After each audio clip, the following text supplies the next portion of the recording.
Hello, ladies and gentlemen, welcome back to a brand new episode of the podcast. This week, I was given the wonderful opportunity to be able to invite Sam back on to sort of check in with him and see where he feels and I feel our relationships may be changed, how the creative processes may be changed, what we've been up to, and how and where kind of he sees things kind of going in, say, the next 6 months to a year. So, massive thank you to Sam, and now I'm going to hand over to him to introduce himself a little bit for those who may not know him. But yeah, great chat, and Will be coming on at some point as well, for those who do know the team and the people who are behind this podcast now, as well, and help me edit it and produce it and curate it as well. So yeah, I'll hand over to Sam now. Thank you so much for coming back and joining me once again. I'll see you very, very soon, because we've got some very exciting guests coming on this month, and yeah, I'll see you very, very soon. All right, well, welcome back to the podcast, guys. It is me, Snowy the Dog Photography, or Sam, back in the hot seat again with Brunton. Hello, how you doing, mate? It's been a hot minute. Yeah, it has. And for those of you who don't know, photographer, videographer, content creator, and Salisbury creative. Yes, absolutely, and very good at all the above as well. And welcome back, welcome to the podcast. So I think the initial question, Sam, is going to be, why are you back? What's going on? Well, why are you here? You know, as our professional relationship, some of you may be aware, I am half of a team that edits the podcasts, and there has to be a new podcast every week, and there has to be a new guest every week. And when you're kind of like drying up the pools of people in Salisbury so far that you look to your team and you say, hey guys, you want to help me push out another 2 podcasts? We'll get you on separately.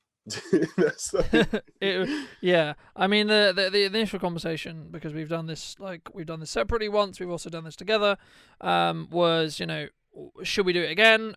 How's it going to be different, etc. I think for me it's going to be one of those things where it's good to check in, but also it's good to immortalize the check-in moments as well, because there's been, I would say, quite a difference since, I'm trying to think when we did the last one. I think it was like November, right? Like last year.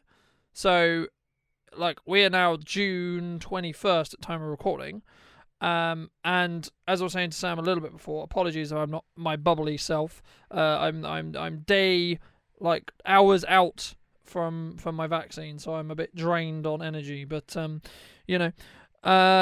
yeah. So I mean, what, from your perspective, Sam, what have you seen the changes in the relationship being? Is there anything that you've been like, oh, this has been really cool, we've been able to do this, yada yada yada yada yada? Well, I mean, to set the record straight, I'm in a bit of a jovial mood, so that was why I was saying, yeah, I'm just on here for the episode number. But actually, as Brunton says, since the last time we've spoken, and since the last time we've been, how can I say, publicly documented together on a platform, our relationship, both as professionals, friends, all that sort of stuff, has deepened, changed. We've had the opportunity to work together a lot more, collaborate on different projects. And as a result, the Brunton Media, Snowy the Dog Photography, that thing has grown and been shaped by our experiences. So really, the change is that I think we're a more cohesive team. I think we're a little bit more seamless in terms of our creative relationship, and I think we're getting better. I think we're getting a lot better at what we do, potentially because of each other. Yeah, absolutely. I completely agree, and I think it's one of those things where, I think everyone making a team in this year, next year, coming years, etc., should I've talked about this a lot, but should be in the position where it's not just, I'm employing you to do a job, right?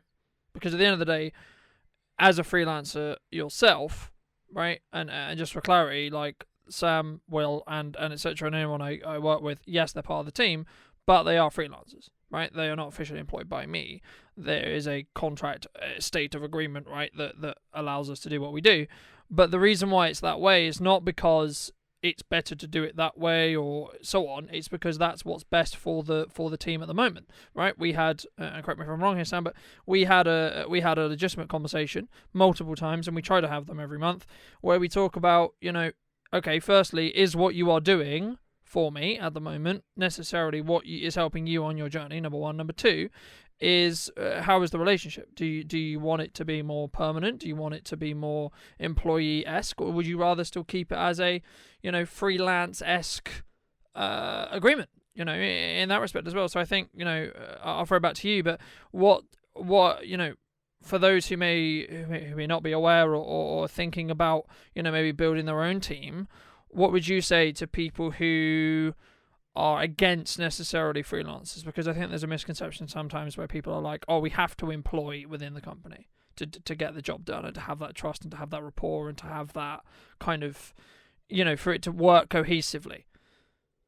I mean, the first thing I would say is question, why do you think that? Is it because you think if they're freelance, then they're not going to keep your best interests at heart? They're going to be working for their own personal gain? And is it because you fear potentially, that relationship breaking down and then you not having the people to rely on? And really, the reason why I wanted to stay freelance is because I want to still be able to say no to a job. I'm running my own stuff. I'm busy. Me being a freelancer doesn't mean that I don't believe in Brunton, what he's doing, and that I'm not there to help. But if I've got too many shoots booked in a week or something like that, and Brunton says, I need you on this project, it's not a case of, it's about respecting one another as professionals, really.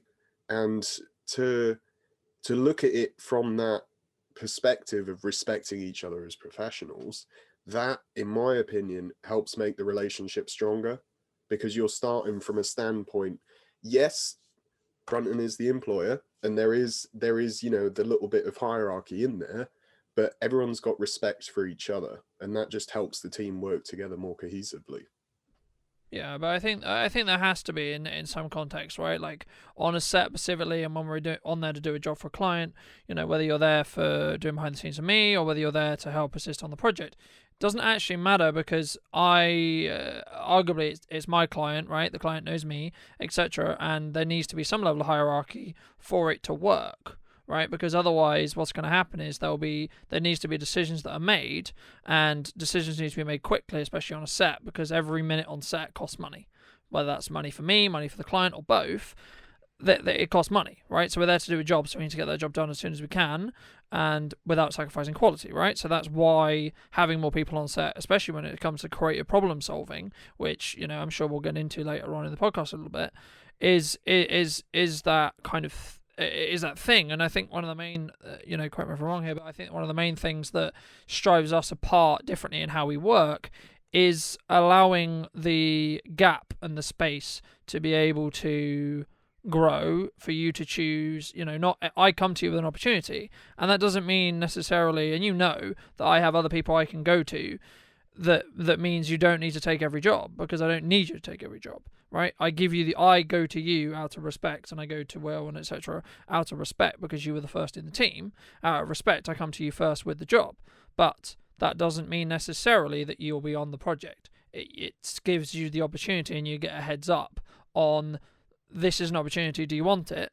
But also, again, I'll throw back to you because I don't want to speak for you, but I would hope that it's a kind of, here's this opportunity, take it within the next 24 hours to 48 hours, or I need to fill it, because the reality of the fact is I have to book things in quickly, and because there's a lot of other things going on, and other things that, especially when you do what I'm doing, and people who know me very, very well will know, you're always busy, you're always doing something, or you're always trying to do this, or I don't have it, even on my, I'm forcing myself to have self-care days, but then I can't organize stuff like this because it's still technically work, so it doesn't serve the purpose of self-care at that point, right? So in the days where I'm working, I cram them as full as I can, and that's not because I don't value the time with the people that I'm there with. It's just there's only so many hours in the day, and unfortunately the demand and the amount of things that I want to do, but also that people want the company to do, are getting larger than me, so I physically can't do them all.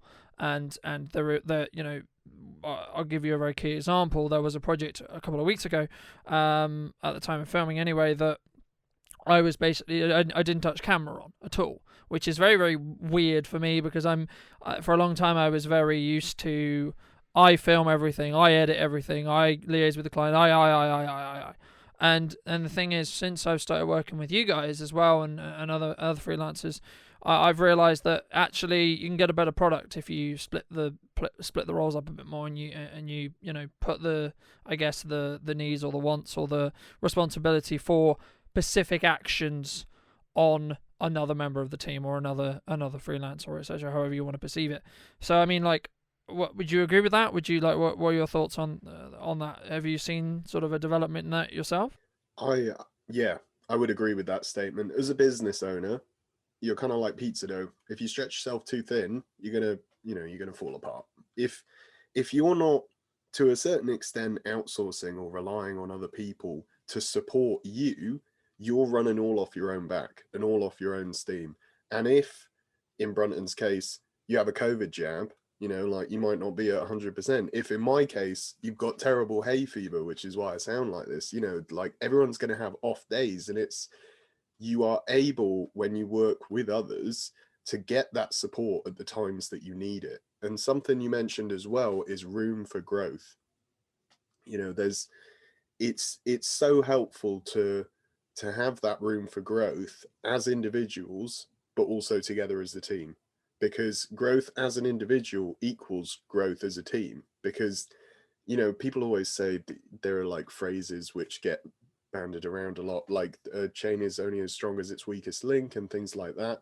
Any time that people have to develop their craft will have a knock-on effect on how the team performs, because all those members are then performing at a higher level. I think that some of the videos that you've done where you haven't touched the camera, the end product, what you were there filming, has actually been better because you haven't had to juggle that plate. It's like juggling and just chucking loads and loads of balls in, and you're going to drop them eventually. Like, condense down what you need to do, what you've been hired to do, what you do well, do that, and let somebody else take care of the rest. And initially there might be a quality difference in terms of, say, your own content which you were creating around it, because it's not you who's, filming it all and in control of it all. But what it actually frees you up to do, it frees up disk space within your mind, and you're able to actually approach problem solving with a clearer mind and make better decisions, because you're not working to burnout all the time. You're not there, sweating through your shirt, trying to juggle so many different balls at once. It's like, you work better when you're more rested, clearer mind, and you can rely on others to support the end product. Yeah, I completely agree. And I think it's, as I say, I think it's one of those things where, for me, it was, I think you were with me when I first started feeling this as well, because I remember the project very, very well. We were, to give some context, I got hired by one of the local architects, and I'll deliberately not use names in here, but one of the local architects who just installed an art installation in the high street. And we were hired, or the company was hired, to create some interviews with members of the public, right? Now, that arguably, I would say, is one of the hardest things you can be hired to do. And it's not because it's like actually technically very hard to do. It's actually technically quite easy to do. It's just simply the social dynamics there outside of a pandemic is kind of challenging in its own respect. There's a lot of factors there. There's, firstly, you got to help people understand that you're there to support the art installation, but also then you've got to then support and help them not feel comfortable on camera, etc. And there's a lot of this. But something that I found very interesting in that project, and also some projects more recently as well, is it allowed me to sort of grow as a person as well. And a lot of what Sam's talking about here is personal growth. And as I've built the team, and as I've built, Brunton Media to be larger than me, which it now feels it genuinely is, because a lot of the time I was like, oh yes, we as the company, royal we, yada, yada, yada. But legitimately, Brunton Media is now more than me. It legitimately is. And and I'm not saying that to be like, oh, look at me. It's because I feel and I have the control, and I can trust in the people who I bring on, and I don't even question it now. When I started doing it, it was like, oh, this feels weird, right? And I think, I'll throw it back to you, Sam, because I think you were next to me when I first felt it, but it was like, okay, this feels weird because I hadn't done it, right? Because we have a sense of pride whenever we do something, especially things that we love. And it's one of those things where you're like, oh, I don't know how I feel about giving away this control, right? And and just before I hand back, I've done some work with a client who has worked with me on my values, and one of my main values is control, right? And understanding that having the control of the situation, and that doesn't mean that I'm, only, if I'm not in control of every situation, right? I can't be in control of the weather, I can't be in control of if someone doesn't show up, etc., etc., etc. That's not what I mean by control. What I mean by control is I'm the one who makes the decisions. I know what the capacity is. I know what the capacity, so on, and it allows me to thrive as well, because when you know you have scaled up capacity, you can take on other work, because you're not then worried about, oh, how am I going to make sure this gets edited? Oh, how am I going to make sure this gets filmed? Oh, what happened? What, do I need a camera operator here? Do I have, you don't have those questions, because you know you got either a freelance team or an in-house team or etc. behind you that you can trust to do the job. And as we were briefly talking about, me and Sam privately before the podcast, as also internally as well within the podcast, but they're not necessarily on every project, and that's not because oh, I don't want to bring you on this project because it's worth more money or whatever. Like, that's not it at all. It's just like for this specific job, you may not necessarily be, it's like a square peg going into a round hole, right? Sometimes I need a square peg. Sometimes I need a circular peg, right? It depends on the hole that I need to fill. So depending on that hole will depend on who I bring in, right? And I think that's the difference. And I think as a leader, you need to understand that you can have a quite diversified team, especially if they're freelance, because then you can choose the right people to go in the right holes, right, and fill in those right holes. I mean, let me throw back to you. I mean, how is the kind of experience? I mean, I guess there's two questions there. I mean, one was, from what I remember correctly, our first project in March was more camera assistant than it was behind the scenes. It had a behind the scenes element, but it was less behind the scenes. Correct me if I'm wrong, but I think I remember it was slightly more camera assistant than it was necessarily, and in that respect. How was that project for you? I mean, did you find the first opportunity to work with somebody, you really get a feel for who they are, because you can know someone, chat to someone, have conversations with people, but unless you've been with them when they're stressed, I feel like you don't really know that person. And it really helps define how well you're going to work together, because as a team, say for example, I was feeling stressed and then I snapped at Brunton, he might be thinking, oh, okay, he doesn't handle pressure too well, he gets a little bit snippy, he starts taking that out on other people. That's not the type of behavior that I want to encourage or be around. It gives you the opportunity to really feel out where the strengths are, the weaknesses are, and also, as I say, you get to know that person better than you would otherwise. And I liked what you were saying about giving up control, because for me, there's this phrase that I always hear, which is, if you always do what you've always done, you'll always get what you've always got. And yes, giving up control is a risk, and I'm not pitching freelancing to people like, if you want to do it by yourself, do it by yourself. I don't mind. But the reason why it encourages growth is because it allows variation. It allows something different to come in, which you were at the time incapable of seeing the potential for. It takes a different viewpoint, a different mindset. And that's why, taking it back to why are we freelance in the first place? It's just so we can allow that variation, that flexibility, that moving about. And having I don't feel trapped in by the employment either. It's like, if you say to me, I've got this job, I feel quite comfortable saying no, knowing that I haven't just, like lost my job or whatever, because it's a question. It's not a statement. It's not a demand. And as you improve your relationship with that person, you're going to want to say yes more than you say no, because you actually enjoy working with them. And the job in early March, it was, as I say, an opportunity to get to know each other a little bit better. It was And are we talking about the behind the scenes photo shoot, the live stream event? Which one specifically are we talking about? What I think about when I think about that, and the first time I really like started giving away control, like, it really didn't click. Like, it clicked when we were doing the High Street project, but and I'll ask you about that in a moment. But the actual project itself was the live event, the first one that we did of the year. This was in the midst of in the third lockdown. It was the first time I'd done it properly in a very long time. It was with a brand new client pretty much, and it wasn't like riding on success in the respect of if it crashed and burned, but it wasn't exactly like, the stakes were quite high, right, at the time. Now, I would say, from what I remember and what the client said previously, it went pretty much to plan, not the run through, but the actual event, when everything had to align and go right, it did. Before that, everything went wrong. Absolutely everything. But that's why you do technical run-throughs. That's literally why. So you don't have to troubleshoot it in a span of 2 minutes. I mean, I actually remember saying that, actually. There was one thing I had to troubleshoot that I wasn't prepared for at all in the middle of the show, because apparently we're playing a video, and I was like, are we? Okay, right, fine.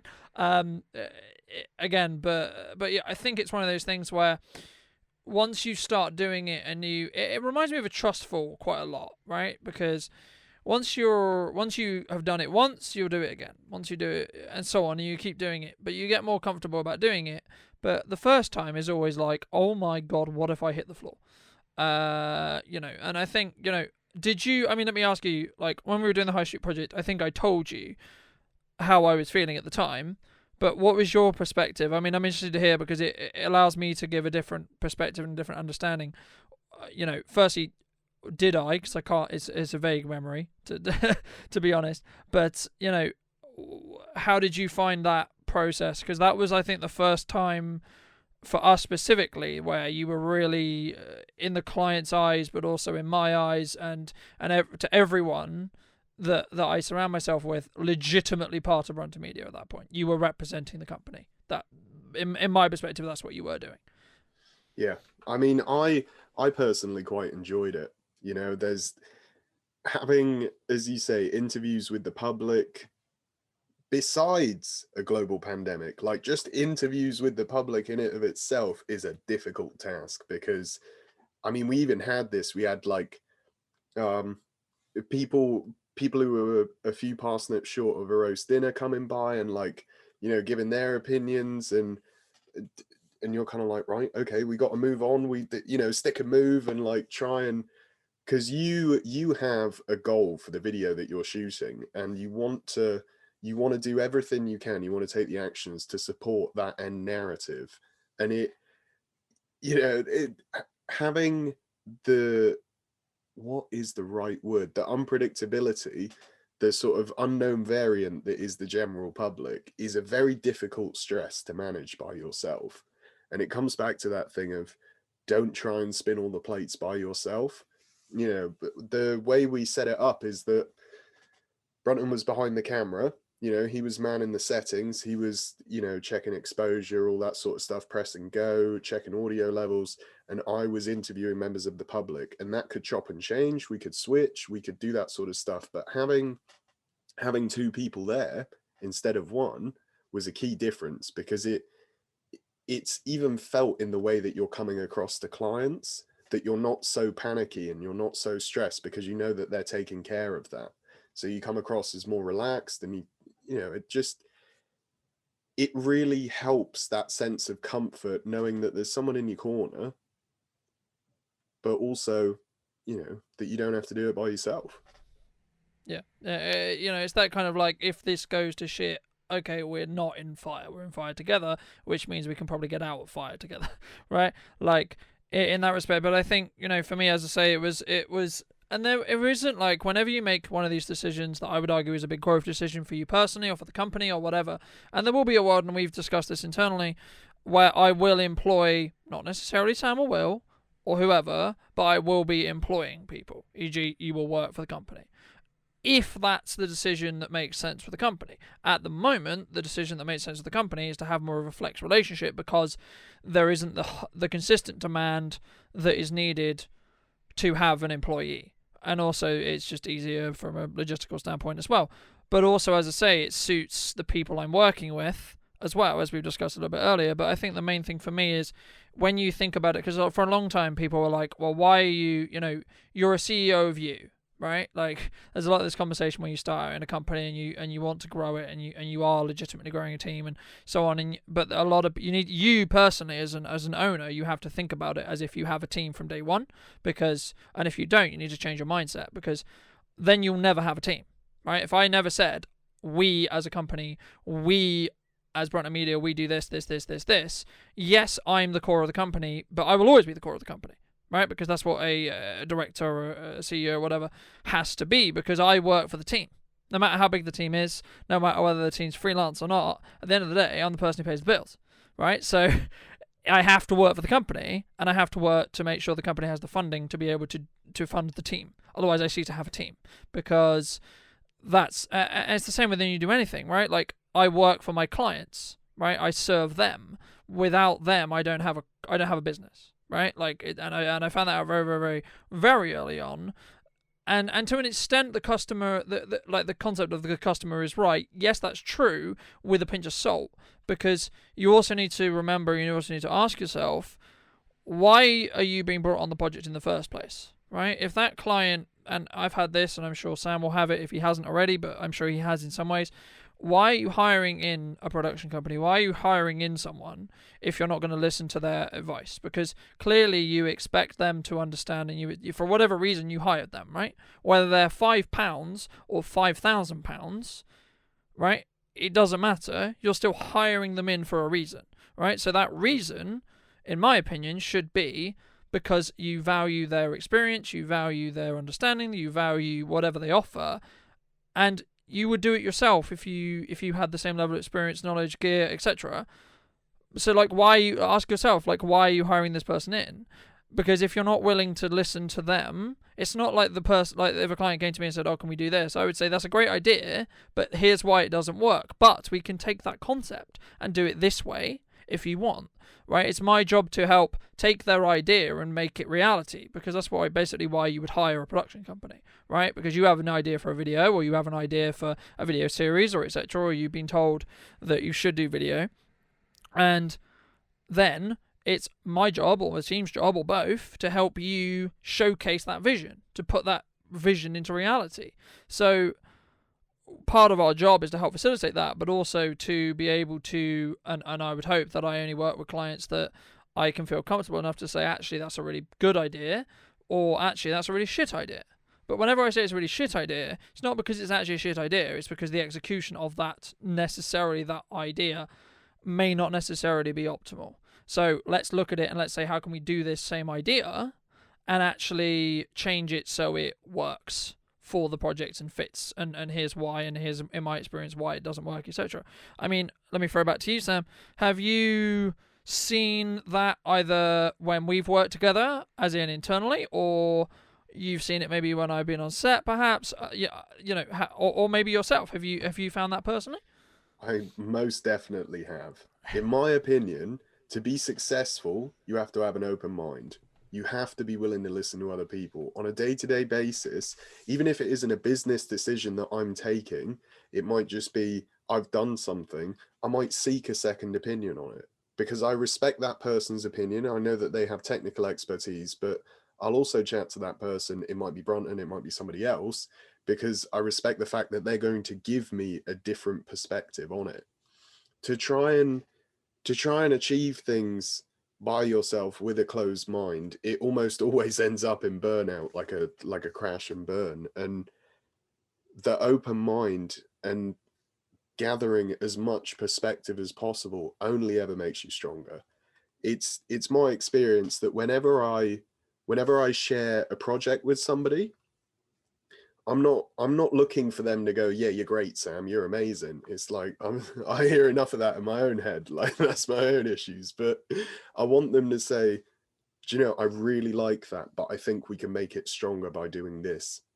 And I know that there are people within business who don't want to hear that, who when they come to you with their, potential projects, that all they want to hear is like, yeah, that's great, let's do it, and let's run with it. But for me, and I think this is a difference in character, is that I genuinely want to hear if there's something wrong with it. I would rather not waste potentially weeks, months of my time pursuing something which someone could clearly see wasn't going to work. If it was, and bringing it back to having that respect in a business relationship, if I think Brunton's making a bad decision, I'm going to let him know. Not rudely, not because there's any dislike there, but I have respect for him and I want to see him producing the best work that he can.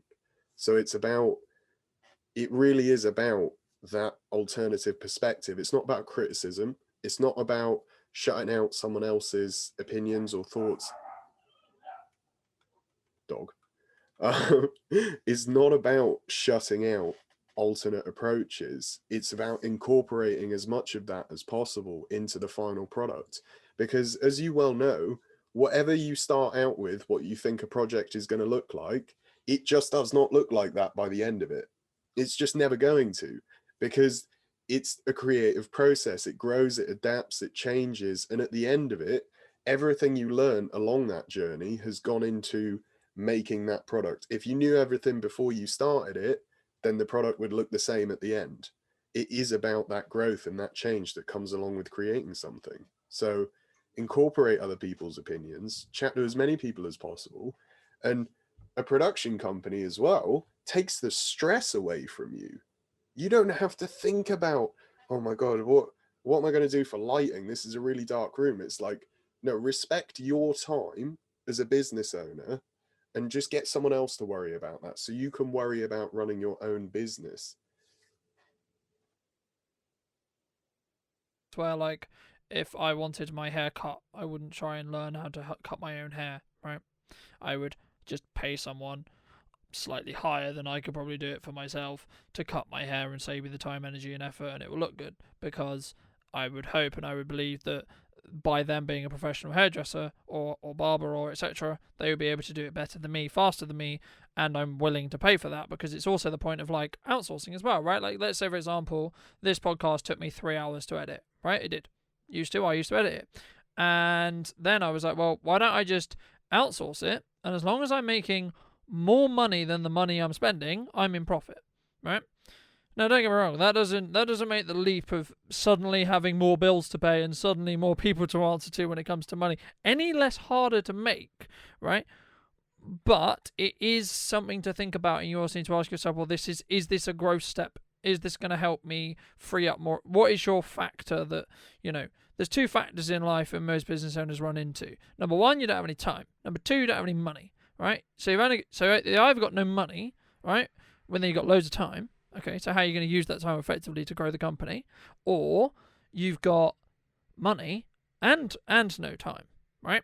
So the best scenario is you've got a percentage of money and you've got some time. Because what you can do with that is you can invest a percentage of your profit back into the company, right? And you can then use the time that you gain from doing so to either take on more client work, if that's what you want to do, or to actually have the business development time, or in my case, have the self-care time, right? Because many people will tell you, especially if you talk to me when I was in 2019, into early 2020, I didn't take a day off. I did not take a day off. Arguably, I still don't take days off. However, it's a lot better, right, than it was. I'll put it that way. And the reason why is it's about understanding when, and we talk about this a lot internally, but also I think, me and Sam have discussed it a lot as well. It's about understanding when you're pushing your limits and pushing yourself too far. And the situations, for example, because, me and Sam are friends as well as, he helps the company. But, we have shoots and we do things like we go out shoot, whatever, we meet up, blah, blah, blah, blah. And the amount of times that people have said when we're planning to do that in our circle have said, look, I'm free, I could do it, but it's probably a bad idea because I need to take the time for me, whatever. And everyone's just like, yeah, cool, do what you got to do. But the thing was, like, for me, that wasn't necessarily a natural point or natural occurrence. And for a long time, you'll realize that if you can't continue to keep burning the candle at both ends, right? Your body will force you to stop if you don't. And also, you do your best work when you're not trying to spin as many plates as you can, right? There's enough plates to spin in business, period. Whether you've got a team of 100 or a team of 2, it doesn't matter. You're still going to have more plates because more responsibility comes with more plates, right? So in that, it's about firstly understanding what do you want to do and what do you enjoy doing. And for me, the client acquisition process, the client management process, etc., that's the stuff I love. That's the bits I actually have become loving. Don't get me wrong, I love filmmaking, I love creating content, I love helping business owners showcase their spaces and their businesses, but I love the strategy end of it. That's actually where my passions are now. And it's not that, by no means does it mean that I don't necessarily have a passion for filmmaking, because of course I do. I wouldn't run a production company otherwise, right? But it's more about, and I think Sam will find this as well, and anyone who's going on their journey, at the start you're very, I love what I do, I love what I do, I love what I do, but then you suddenly get to a point where you love being a business owner more than you love whatever it is you do for a business.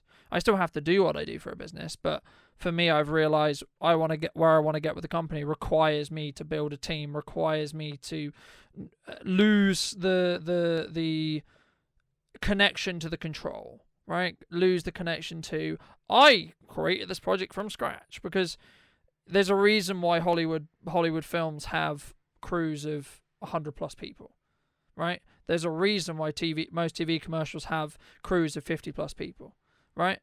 The reason is because then you can have specific roles and specific people only focusing on, is it framed right? Is it in focus? How does it how's the talent feeling? Blah, blah, blah, blah, blah, blah, blah. Right? Whatever role it is, or what's the story here? How does it look? Is the lighting cohesive? So on, so on, so on. Right? And I think for me, it's important to establish that. And I'm sure there'll be crossovers in any other businesses as well. It's not just like, I can talk about video production, of course, but there's other crossovers there as well. I mean, but for me, it's about understanding that and then being able to lean into that once you are okay with that personally. I mean, let me throw back to you, Sam. I mean, have you found that working alongside me or with me or for me or whatever you want to describe it has helped you actually grow as a filmmaker, as a photographer, as a business owner, a potential business owner, etc.? I'd be interested specifically to hear what your thoughts were when I initially pitched you the first idea of doing behind the scenes content for me. Because for those who don't know, and I will hand back to you in a second, but for those who don't know, Sam has basically run, I want to say, four vlogs now, four-ish, something like that. So how was initially that process when I reached out first for that? I mean, for me, it was a very interesting proposal, because I've experimented with running my own vlogs and my own videos, but to do that for somebody else presented an interesting opportunity, because it presented an opportunity for me to get out from in front of the camera. Because personally, once again, you were saying that you're starting to enjoy the strategy stuff. I don't actually enjoy being in front of the camera that much. I'd rather be behind it. I'd rather be, hands on the camera, the technical aspects. And so running the behind the scenes vlogs was an opportunity to do that, but also to work alongside someone who is further ahead in their journey and learn what I can from someone who potentially has more experience in either dealing with clients, working with the lighting setup. There's a million things that benefit me from this arrangement. But I think one of the main things that I've learned, which you touched on briefly before, is the more I value myself, the more other people value my time. It's a very strange thing that I'm only just starting to come to terms with, is that the more I prioritize, looking after myself, the better the end products are. The more I value my time and see my time as having value, the more others do, because no one's going to see the value in me if I don't. It's almost a fact. And no one's going to see the value in my photography if I don't see value in my photography. So in terms of you know, how this working relationship has been for me, it's really taught me that if I want to be successful, I've got to believe myself to be successful. There are so many videos of Steve Harvey or some guy in a gym talking about, you know, you got to believe in yourself, invest in yourself. And for so long I was on the outside looking in at that style of content going, what, you're just shouting at me, what on earth are you talking about? But really it's true. The more you value yourself, the more other people value you and what you can do. And that for me has been the real learning experience and the real twig where something just snapped in me and I was like, oh, so I'm chasing all these external things, but actually that external stuff comes from the internal. The internal change affects the external change. And this learning experience really for me has been about reinforcing that and going, oh, okay, so it's not about what mic I've got, it's not about what camera I've got, none of that matters. It's about how comfortable I feel using it, how confident I am in terms of pursuing what I want to. Because really when I feel that confidence, when I feel that, yeah, you know what, I've done some good work, other people see that as well. Yeah. Yeah, I could be agreeing. I think it's one of those things, and I talk to a lot of filmmakers, and a lot of other people who do similar to what I do, or I work with very closely. We talk a lot about, oh, what do you shoot on, etc. And we're not doing that because we're like, oh, I'm better than you because I shoot on a cinema camera, or etc. But the crux of it is the client's perception, right? But what I do differently is because I offer, I would hope anyway, so much value in what I do and how I do it. By the time we get to filming something, the client doesn't care. The client's not going to, as long as I don't show up with a mobile phone, and even then they probably wouldn't care either. But, they're not I've never been asked, what do I shoot on?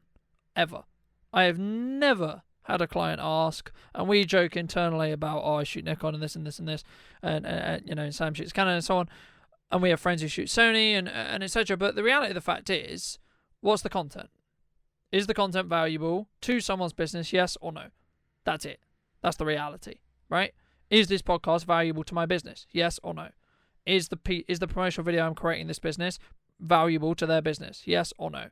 Is the interview piece of content that we're filming valuable to their business, yes or no?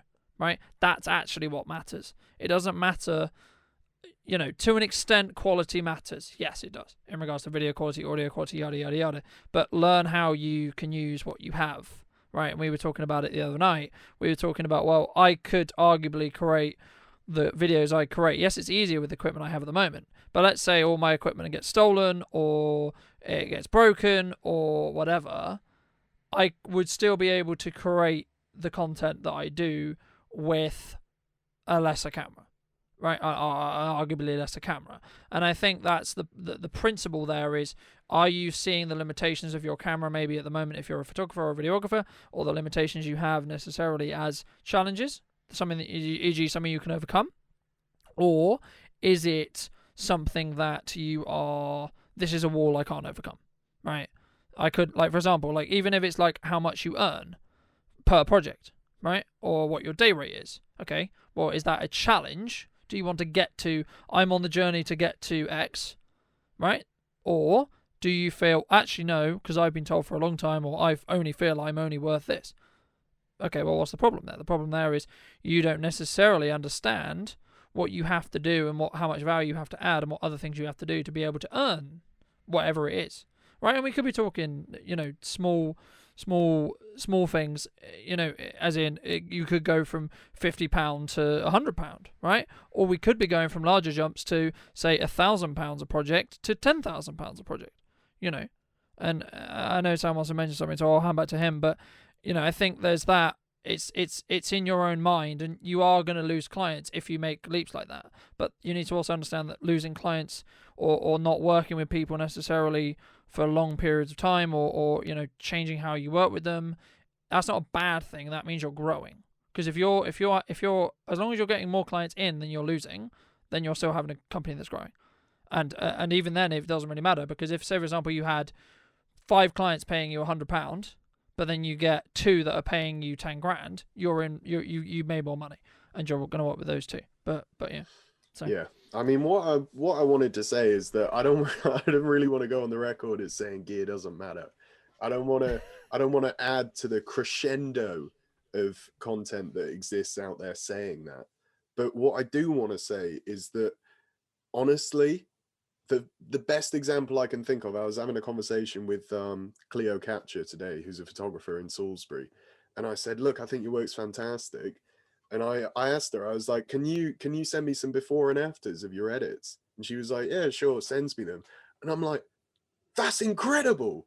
That's incredible. And then she says, yeah, I know. And I'm not even shooting raw. And for those who don't know, a raw image captures as much information as possible so you can change as much. Her edits are night and day. They are fantastic. And she's shooting JPEGs on a 16 megapixel tiny little Olympus thing. And to be honest, I look at her work and I'm like, that's so much better than mine. And like, that's just personal opinion, but it really cements that, like, when people say, oh, your camera is so good, it's like, oof, don't insult me like that. Like, the camera does not take the photo. I take the photo. It's like when a murder's committed, you don't charge the gun, you charge the person who held it, because that's who really had a say in what was going on. And really, like, I think that if you're a professional, if you're someone who takes themselves seriously, you already know that gear doesn't matter. I think the idea that gear matters comes from beginners who see people with like Reds, Aries, like a 5D Mark IV, a Sony A7 III, whatever the in camera is at the time. Feel like people see it and they're like, oh my God, if I get that, my work will look like that. But Cleo's pulling out bangers and she's not even shooting raw. Like, I feel like, and that for me really is at the heart of it, is that, Brunton could lose his GH5 tomorrow. It could get stolen, take away his Sigma 18 to 35. I know how much he loves that. Please don't. Please don't. Just saying, please don't. You wouldn't want it. It's overused. Like, you can barely tell what millimeter I'm at. Like, ask anyone who shoots with me regularly. I'm questioning putting electrical tape on it so I can still work out where 24mm is, because 24mm is nearly gone completely, and it's going to be really interesting when that does go, because I won't have any idea where 24mm is. It's somewhere in the middle. But it's using the bad equipment that teaches you stuff. I filmed way back. I filmed a Q&A, and we set it up on cameras that were really far away from us, with microphones attached that were also really far away from us, on a really windy day with no dead cats, which are like a sock you put over your microphone basically that stop the noise of the wind. Yeah, if you can visualize it, it's the fluffy thing on the top of the camera. And you would think going into that, I went into the edit and I was like, oh my God, the audio is terrible. The audio is so bad. How am I ever, this is so bad. I need a better microphone. I need a better this, a better that. But actually, working with that terrible audio taught me how to edit audio better. It was the catalyst that motivated me to actually learn more about audio and learn, actually, if you put a microphone far away, it's going to pick up you, but it's also going to pick up everything in between you and the camera. So the wind, the birds, all that sort of stuff. And I only learned that through what could arguably be described as making a bad product. And it's not, the bad work doesn't define you, in the sense that, like, I'm so grateful for all those little things, because now I understand audio better. I understand my camera better. For the longest time, I shot on auto, but I guarantee someone who's shooting in manual on a bad camera versus someone who's shooting on auto on a really good camera, the person with the bad camera shooting on manual is going to pull out a better product. They just are, because they understand it better. Yeah, and they also know how to replicate that product across multiple cameras. Like, for example, I could be given Sam's camera, and as long as he tells me how to change each setting, I would be able to take the same photo.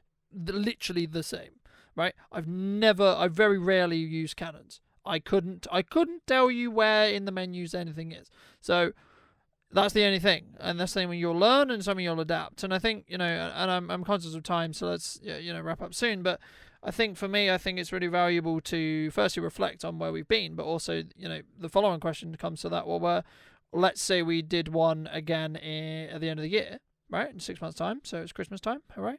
And where do you think you're going to be? Where do you think our relationship's going to be? And then where do you think the Brunton Media as a company is going to be? All right, where do I think I'm going to be? Well, I'm going to be at uni for one thing.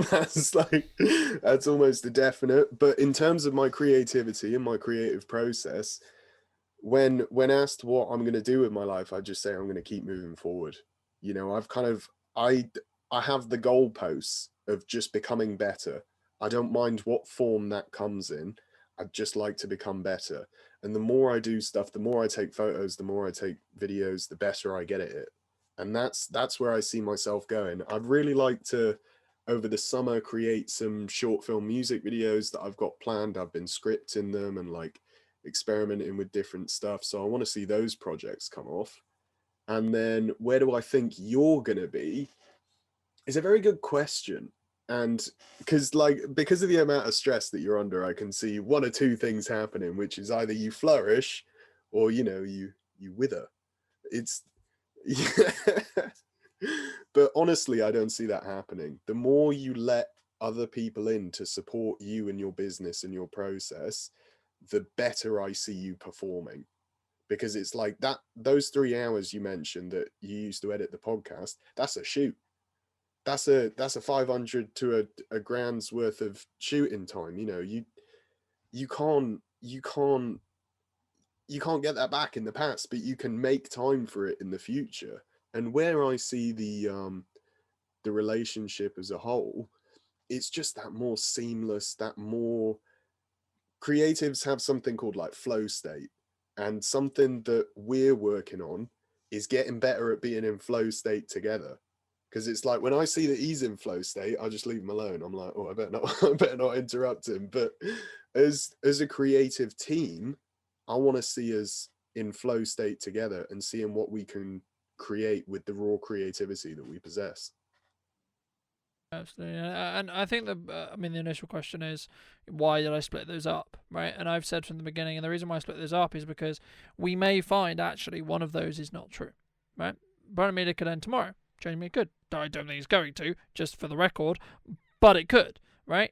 In the same way, mine and Sam's current working relationship could end tomorrow as well. Again, I don't think it's going to, but again, it could, right? So the reason why I split those up is because it allows this podcast to still have relevancy no matter the decisions that we make tomorrow, the following day, the following day, the following day, the following day, right? Because then we're not tying it into, oh, you said on the podcast, Sam, that you're going to work with me for the next 6 months, so no, you have to work with me for the next 6 months. No, that if that's what ends up happening, great. If that doesn't end up happening, that's because that's the right decision, right? We've said from the beginning, we will work together for as long as it's mutually beneficial for everyone.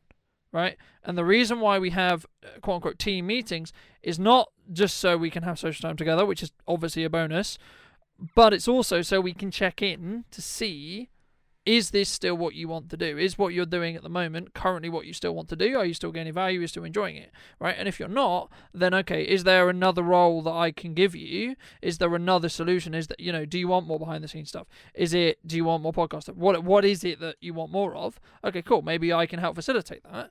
And if I can't, then I'll tell you. But the thing is, it's about understanding and having that transparency. And that's a difference in a leadership mentality. And that's one of the values that both, Brunton Media projects, but also that I look for in working relationships, is that I'm sure a lot of the people listening have some experience of some retail job or something, and they experience their manager coming down and going, how is everything? And you going, oh, it's not good. It's stressful. And they go, oh, I'm really sorry to hear that.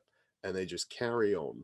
And you think to yourself, right, even though you're more important to the business than I am, I'm in this by myself.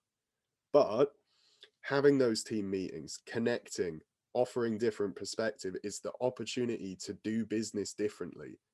And that makes the stronger team, because it's actually, as you just said, is there something I could be doing differently? Do you need some support in a specific area? That stops resentments building up.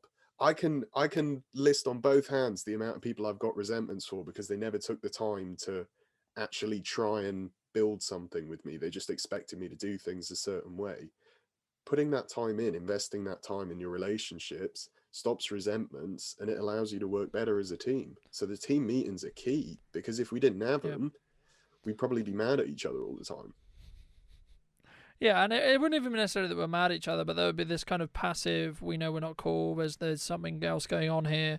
And also, it comes back to that open book situation, right? Like, if you work with me closely, you will literally know everything that I'm allowed to tell you, right? The only things that the team don't know are things I'm actually not allowed to tell. Like, say, there is certain projects where, through client confidentiality or NDAs or etc., I actually can't talk about it. As in, I've been asked specifically by the client not to talk about it, right? That doesn't mean that's forever. That just means until this becomes public knowledge, I can't talk about it, because I'm in quite a privileged position in respect to a lot of the jobs that I'm brought in on. Normally, I am given pre-arranged understanding or pre-arranged meetings to know information because I need to know it because of a production, right? But that is with the green light or with the understanding that it doesn't go anywhere else. It's only a need-to-know basis. So even if a member of the team is needed to know that information, they get to know it as soon as it's relevant for them to know it, and they get to know the bit they need to know. They don't get the rest. And that's not because I'm hiding it away and I want to keep it for myself. No, it's because the more people who know it, the more likelihood it will be that it could get out when it's not meant to. And a lot of the PR work and a lot of longer form content work and a lot of campaign work are all about timing. And anyone you talk to who does anything in marketing or anything in PR or anything in video production will tell you timing is extremely important. And that's why understanding and knowing when there is certain sets of information that is quite, and we've had it internally as well, where I'm launching something and for example, the showcase series was a key example. The team knew about the showcase series probably for what, Sam? Probably a month and a half before it launched, but it was under the complete understanding that this does not get announced until the time is right. And the reason was because I was doing a lot of other things to help kickstart the series deliberately, because that was good for the company, it was good for the series, and etc. But all it would have taken would the wrong person to hear it or the wrong person to know, and then to talk about it in the wrong way, and my entire strategy would have just deteriorated, completely disappeared. Because they get to define the narrative. The first, they always say that history's told by the victors. It's like, if they get out there first talking about it, then your thing has been represented by them rather than represented by you.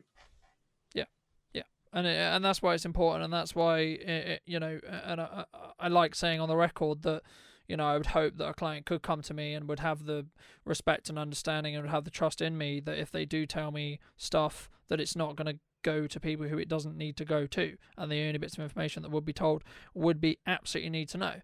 And in that respect as well. And I think when you do anything, it's important to first set those ground rules with anyone you do talk to, but also to reinforce those ground rules in a situation where they're only in that situation because they needed to be, or because they wanted to be and you needed them there, right? It comes with that respect as well, right? I've had it with Will before, I've had it with Sam before, and others, as well. And it's, sometimes it can help to have that different perspective, as we've talked about before, but also that soundboard.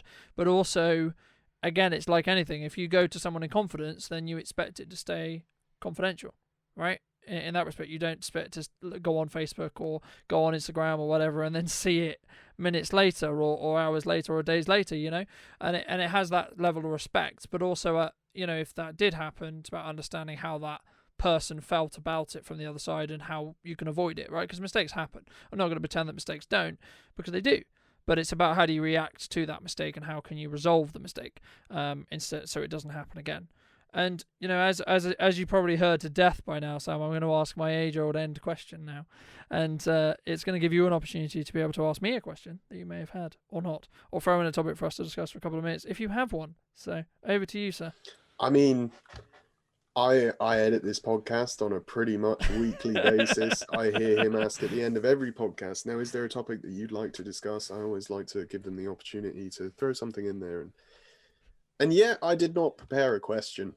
I didn't, I got hay fever. I'm all like bunged up and I'm finding it difficult to think critically. But something that I would like to just briefly touch on is, what are some passion projects from you As in, like, we hear all the time about your, like, your professional stuff you do in the showcase, you're highlighting other people's businesses. Where's something within you that shows a little bit of your personality and creativity? What's something that you got in the works which represents you? I mean, there's every project has a slice of me, right? Just before I go into what it is, every project I do nowadays I put my heart and soul into. Period.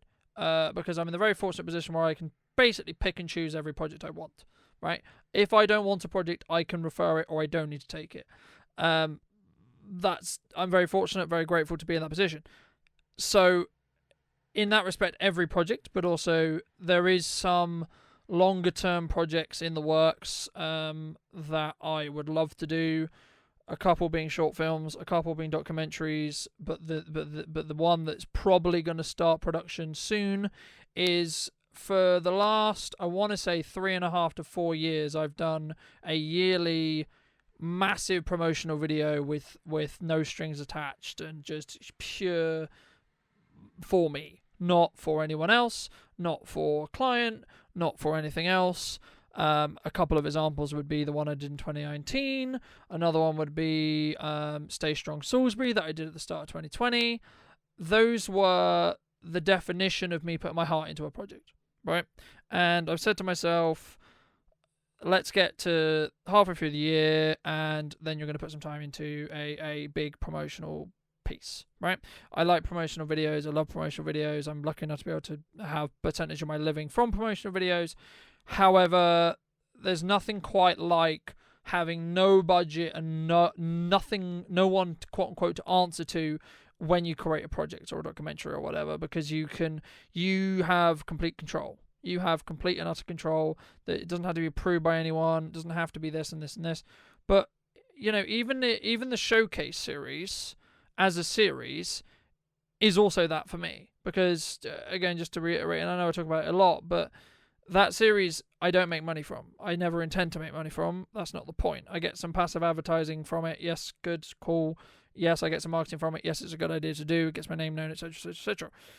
But the main reason why I started it 3 series ago was not for that. The main reason why was to support and showcase Salisbury to the larger UK-based community, travel community, etc., to showcase what Salisbury had to offer to visitors and also to locals, because some of the businesses, especially this series that I've showcased, some people wouldn't have known, right? Like the one that jumps to mind specifically is the Yard. It's hidden in the middle of like basically nowhere, right? So I would hope that I've helped them at least more people to know about their existence, right? And etc. So I don't know if that answers the question, but that's the best answer I've got. I mean, for us, we're well documented about loving the community. I did my F&P this year on community-based marketing. You have done more for Salisbury's advertising as a city than most, and it seems almost fitting that your answer is I'll just promote the community a little more. It's nice, because it's part of your values, and I think that you'd agree with me when I say, like, not only do we have love for the Salisbury community, but also the people within Salisbury. Us as creatives, we can't do what we do. What we love is working with cameras and stuff. But if there aren't people who are willing to support us on our journey with that, it doesn't happen. So, yeah, I mean, it's so you to hear that, like, you just want to promote Salisbury a little bit more. It's very much in your DNA, and I respect that. Well, yeah, and just as an ending note, it's not because I necessarily profit off that activity. I do, right? I'd profit off that activity, but Salisbury's my home. Salisbury, I've lived here for my entire life. My heart's in Salisbury, and even if I work outside of Salisbury, and even if I, would say move from Salisbury, my heart would still be in Salisbury. The reality of the fact is, the core of my company was built in Salisbury. People who were legitimate, like, names in Salisbury's community took a chance on me very early on. They had no reason to take a chance on me. I was a kid with a camera who wanted to film stuff. That was it, right? Now it's become so much more, but at the start it was okay by the camera, right? And people took a chance on me. Yes, there was probably a low burden of risk for them, and it was only a win-win, but that was kind of the point, right? But the point still stood that they were putting their reputation, their businesses, their reputation on the line to help me at a time when I needed help. And that's why I always want to give back, and I will always see what I can do for a sector of clients that I still work with for, to be honest with you, barely any money in comparison to the projects I'm making now, because it's not about the money for me, those projects. It's not.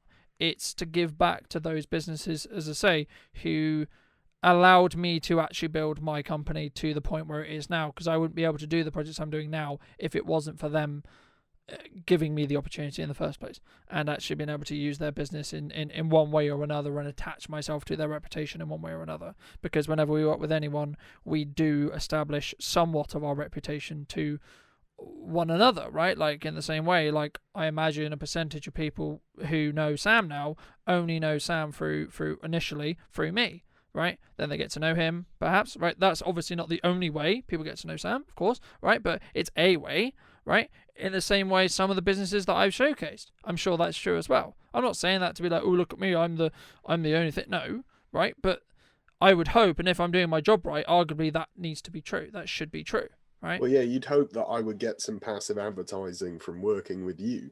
You know, it's the same principle played forward. Yeah, absolutely.